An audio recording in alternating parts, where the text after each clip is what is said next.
I didn't really get to know him until my college years, and we were roommates at MCV. And I can say that my basketball shot average was inversely proportional to my GPA, and I have Mr. Jones to thank for that. Chris was one of my students out there at John Yates High School when it was a high school. One of the things I remember about Chris is Sam Callis used to call him the boy wonder.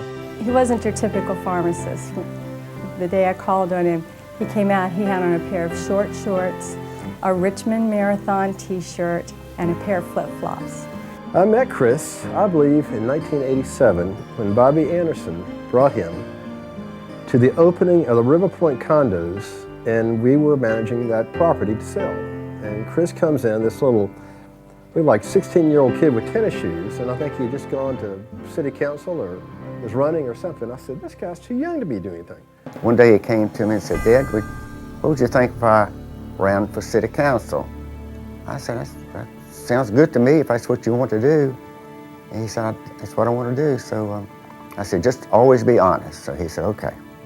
Someone had enlisted him to run for city council, and he said if they got the signatures, he would do it. So I like a challenge because they said he didn't stand a chance of winning, and so I took it on, and well, the rest is history. He's active in the community. He's really interested in what's going on. He loves Chuckatuck. He was a good mayor. The thing I liked about him was that when I talked to him about stuff that was affecting the real estate in Suffolk, he would at least listen to me. I like Chris Jones because he's normal.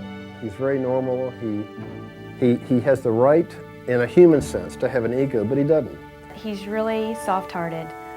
He really cares about people and the community, and he just is so kind to everyone. I think the best word that describes Chris is grounded. Again, I just think that he has all of his priorities in place.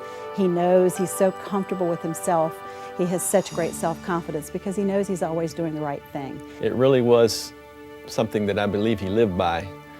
And the placard said, what's right is not always popular, and what's popular is not always right. If he thinks it's not right, he'll say. If he thinks it is right, he'll do something about it. You know, that's just the way he is. He follows his heart, and he trusts God, and he does the right thing. And they are two key elements, I think, in any successful person, particularly a politician. Trust God, do the right thing, and he does it. He really tries to be a servant leader. He is a godly man, and he really looks to Jesus as the example that he should follow by serving other people. He really shows people that he loves them and that he cares about what happens to them. My son was little, and he was the new pharmacy around the corner. My son got pretty sick one evening, and we went to the emergency room. We came back, and the only place you could go then to get prescriptions was Ward's Corner. And I actually called Chris, and he came out in the middle of the night and opened his pharmacy up to get that medicine for my son. So Chris may not remember, but I'll never forget. But he always does seem to find time for people in need, and he works to be the best delegate that he can be, and I'm very proud of him for that. If I had to point to one thing, it would be the night of the tornado, because the first phone call I received on my cell phone as I was going over to the shelter was Chris Jones, and his words were, Linda, I'm on my way, I'm coming. I don't know if I could think more of Chris than I already do, but that was the epitome for me of showing exactly where his heart was. When we were going through the tornado, there were some things we needed a little quicker than we were getting, and Chris called the governor, and the next thing I knew, my phone was ringing, and it was the governor. He's always looks busy, but he's never too busy to answer people's questions. I think he has a unique feature in his brain that allows him to keep a calendar that I think reminders just pop up because he never forgets anything. I don't know how he keeps up with everything that he has going on, but he has an amazing ability to handle many projects, to multitask. He's a great father. He's a great friend.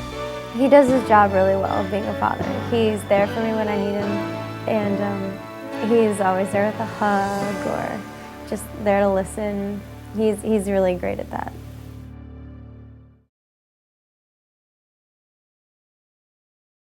Chris, I just want to congratulate you for being Suffolk's first citizen. We couldn't have picked a better person. You've done an awful lot for us, and I appreciate your friendship. Chris, I would like to congratulate you on this honor that's been bestowed on you. I can think of no one more deserving of it. And I just want to also thank you for the opportunity to get to know you and to see you grow as an individual, both in your business life, your professional life, your political life, as well as your spiritual life. And I count it a privilege to call you a friend and a brother. Chris, I'd like to say congratulations to you on behalf of the City of Suffolk as the mayor, saying to you that I can't think of anyone that deserves to be the first citizen more. But I'd also like to say congratulations as Linda to Chris, as a friend, and to let you know that I'm so proud for you to be the first citizen of our city. My man Jones, congratulations, brother. You deserve this, and I'm proud of you, proud to know you, honored with your friendship, and God bless. Chris, you're so deserving of this award. I can't think of anybody else who is more deserving. I just want to say thank you for all that you've done for me, and thank you for all that you do for the community and for everyone in the area, in your political feat, and also as a pharmacist and a business owner, as a husband, as a father. You're just a great guy, and congratulations. Chris, I am really proud of you. I knew you could do it, but I didn't know it'd come so soon. I want to congratulate you on this high honor you has been bestowed upon you. Your dad really loves you. Hey Dad, I'm sorry I couldn't be there tonight. You know I would be if I could, because I know how important this is to you, and you know how proud I am of you for winning this award, because it's such a great accomplishment. And I know you really deserve it, because you're so good at everything you do, and yet you're still the best, I think, at being a father. And I want to thank you a lot for letting me go to my dress rehearsal, which just reminds me how unselfish you are in everything you do. And you're always putting your friends and family before you. And I love you, Dad. Chris, I want to congratulate you on this honor, and I'm very proud that you are Suffolk's first citizen. I admire you and respect you for all the wonderful things that you do. But most of all, I love you for being a wonderful father and husband, and I'm just the luckiest woman in the world.